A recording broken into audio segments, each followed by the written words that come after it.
Standing room only inside Jackson City Hall for the first City Council meeting with Mayor John Horn serving as the city's top leader. 3 Interside's Quentin Smith attended today's meeting. He joins us now. Quentin, what did the mayor have to say about his first meeting?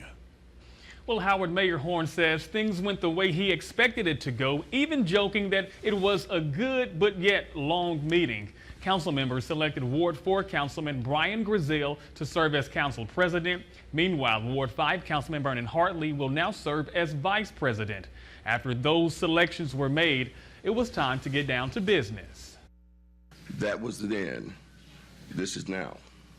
And this is a new administration. Mayor John Horn ready to embark upon a brand new chapter, a chapter where he's helping lead and push the capital city forward.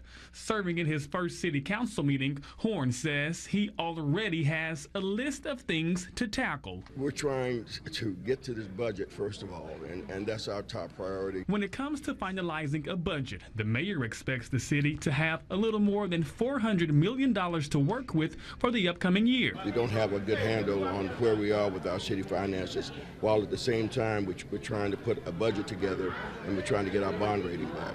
So we're going to be flying the plane while building it at the same time. Horn says finding money in the budget to strengthen the fire and police departments will be one of his main goals. In fact, he even expressed that he wants the police chief to run the department as he sees fit. As the mayor stated, he has taken the handcuffs off.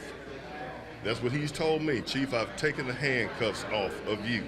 Whatever limitation you had before in the past, not talking about what those were or what they look like, but based on me and his conversation, the conversation that we have, I feel so excited about the future of the city of Jackson and the Jackson Police Department. While Chief Joseph Wade would not dive into what those previous limitations were, he did dive into how the police department will look going forward. He plans to have more officers with boots on the ground, including members of his command staff. He plans to have them out on the streets. Right now, there are 259 men and women working with JPD. Chief Wade wants to grow that number to 350, meaning JPD is now looking to bring in 91 officers to join the force. So we've made a lot of progress. We now have our respect back in the community. We have our respect back in the law enforcement community, and we now have partnerships with the county, state, and federal partners. So it's so much to build upon. Now, also happening during today's meeting, Mayor Horn announcing more members of his leadership team. Pamela Jr. was selected to serve as the interim director for the Human and Cultural Services Department, and Grace Simmons Fisher has been selected to be the Communications and Constituent Services interim director. Now, I do want to point out, although these appointments have been made by Mayor Horn, they still have to be confirmed by the Jackson City Council. Quentin Smith, 3 on your side.